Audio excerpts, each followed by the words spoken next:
Hello friends, স্বাগত জানাই সবাইকে বিজয়া কুকিং অ্যান্ড ফুড স্টেশনে। ফ্রেন্ডস, আলু ভাজা তো কত রকম শেপের আর কত রকমেরই খাওয়া যায়। ফ্রেঞ্চ ফ্রাই হতে শুরু করে এমনি আলু, গোল আলু, বিভিন্ন রকমের শেপের।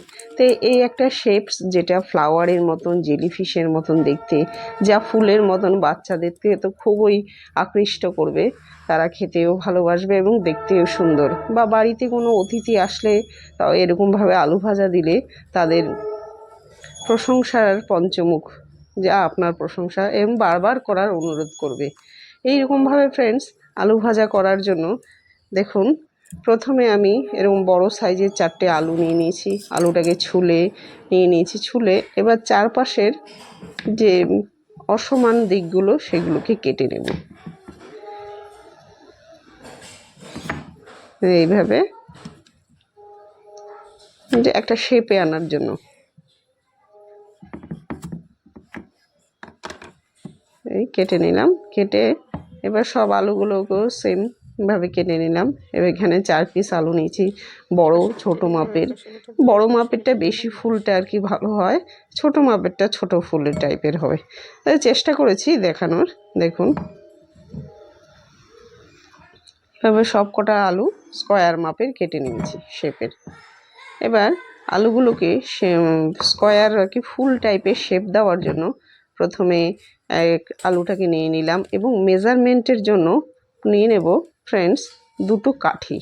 দুই পাশে 2টো কাঠি দেব, যাতে এই কাঠির লাস্ট পর্যন্তই আর কি কাটবে না, অতটুকু আলু জয়েন্ট থাকবে। এভাবে প্রথমে চৌকো শেপের কেটে নেব।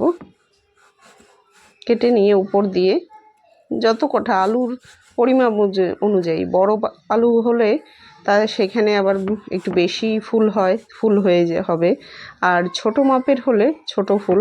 তো সেভাবে একটা নিজের আন্দাজ মতন করে নিতে হবে। আর কাঠিটা দেওয়াটা অবশ্যই মাস্ট, কাঠি হোক বা কোনো রকমের স্কেল জাতীয় হলে, যাতে আলুর নিচের লেয়ারটা না কেটে যায়। এর জন্যই শুধুমাত্র মেজারমেন্টের জন্যই দিয়েছি।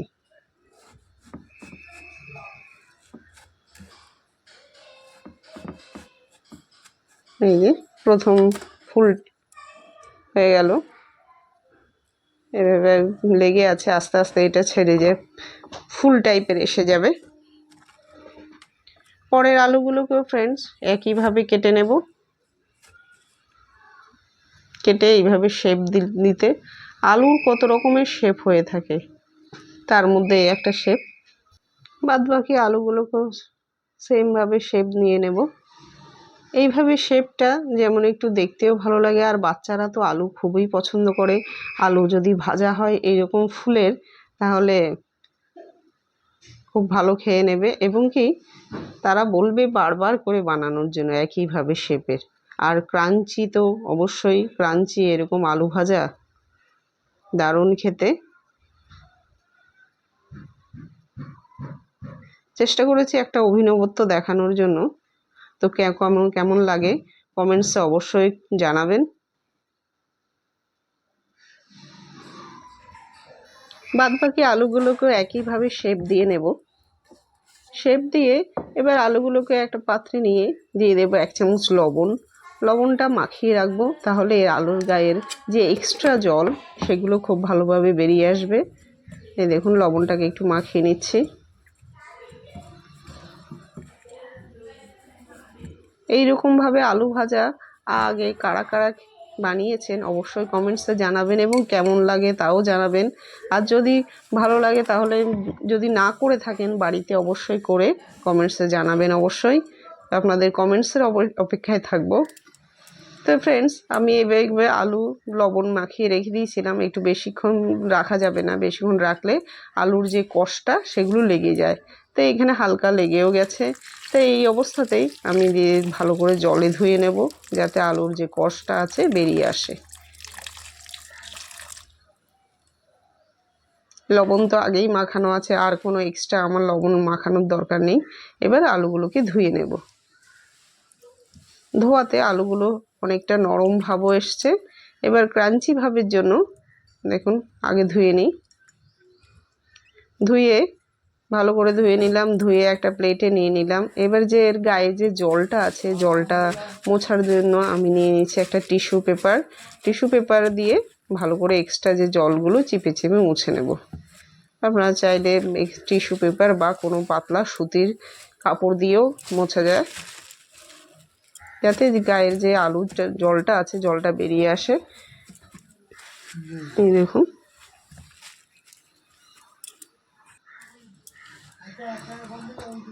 এবার আমি 2 চামচ ময়দা আর 2 চামচ কর্নফ্লাওয়ার একসঙ্গে মিশিয়ে তারপরে আলুর গায়ে দিয়ে দেব, যাতে ক্রাঞ্চি ভাবটা আসে। এখানে আমি ময়দাটা দিয়েছি, আপনারা ময়দা নাও দিতে পারেন, শুধু কর্নফ্লাওয়ারের উপরেও ভালো লাগবে, বা ময়দার বদলে চালের গুঁড়োও দেওয়া যাবে। এভাবে পুরো আলুর গায়ে কর্নফ্লাওয়ারটা খুব ভালোভাবে মিশিয়ে নেব, যাতে ভিতরেও ঢোকে, সেইভাবে গায়ে গায়ে দিয়ে দেব। এভাবে শুকনো অবস্থায় ব্যাটার করেও নেওয়া যাবে, ব্যাটার থেকে শুকনো অবস্থায় বেশি কামড় ধরে আলুর গায়ে যে কর্নফ্লাওয়ারের।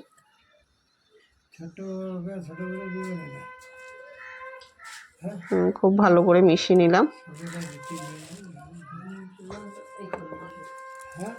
কর্নফ্লাওয়ারটা মেশানোর পরে দিয়ে দেব 1/2 চামচের মতন গোলমরিচের গুঁড়ো। দেখুন, গোলমরিচটাও দিয়ে দিচ্ছি। গোলমরিচ দিয়ে আর একটু ভালো করে মাখিয়ে নেব। মাখানো হয়ে গেলে একটা ছোট প্যান নিয়েছি, যাতে তেলটা একটু ডুবা তেলেই ভাজতে হবে, তাহলেই না এটার ক্রাঞ্চি ভাবটা আসবে। তাই ডুবা তেলে ভাজার জন্য আমি সাদা তেল দিচ্ছি। সাদা তেলটা গরম হতেই তারপরে এক এক করে আলুগুলো ভেজে নেব। সিম্পল, খুব সহজেই খুব সুন্দরভাবে বাচ্চাদের মনের পছন্দের মতন এই আলুটা বানানো যায়, ফুলের মতন আলু।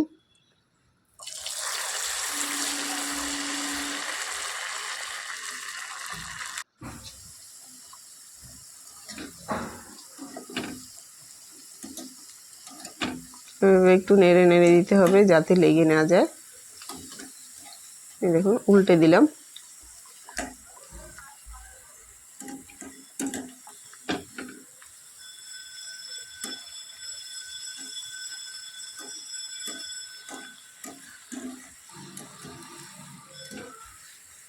দেখতে কিছুটা উপর দিয়ে উল্টো পিঠে লাগবে, জেলি ফিশের মতন। তারপরে উপর দিয়ে তার উপর নিয়ে উল্টো দিকে লাগবে হলো ফ্লাওয়ারের মতন, ফুলের পাপড়ির মতন। দেখুন, হয়ে গেছে।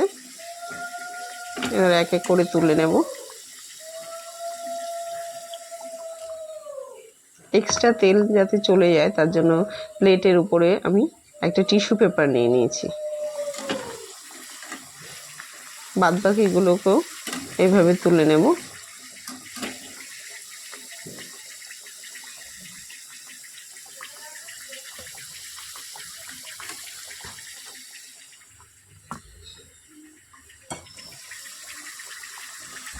ফ্রেন্ডস, বাদবাকি যে ভাজার মতন আলু আছে সেগুলোকেও একইভাবে ভেজে এভাবে তুলে নেব।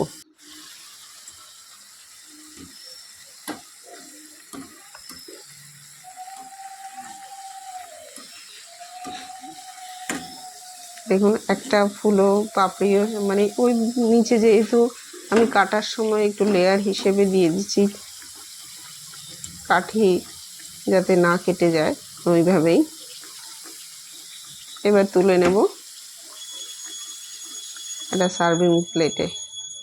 নিয়ে নিলাম টিস্যু পেপারটা রেখে দিয়ে এবার প্লেটে নিয়ে দিয়ে দেব অল্প অরিগ্যানো ছিটে। এবার হয়ে গেল ফ্রেন্ডস ফুলের মতন আলু ভাজা। এইরকম কেমন লাগলো অবশ্যই বাড়িতে করে খেয়ে কমেন্টসে জানাবেন। আর যদি ভালো লাগে ফ্রেন্ডস, সাবস্ক্রাইব করে দেবেন এবং পাশে থাকার জন্য অনেক ধন্যবাদ। পুরো ভিডিওটাও দেখার জন্য অনেক ধন্যবাদ। দেখা হচ্ছে নেক্সট কোনো ভিডিওতে। আমি এই দেখুন ছোট্ট যেটা আছে সেইটাকেই দেখাচ্ছি। আর তো বাদ বাকি বড়গুলো আরও দেখতে সুন্দর, এইভাবে ফুলের মতন দেখতে, শুধুমাত্র দেখার জন্যই। কিন্তু এক একটা আলু এক একটা বাচ্চাই খেয়ে নেবে, কোনো বাড়তি দিতে হবে না।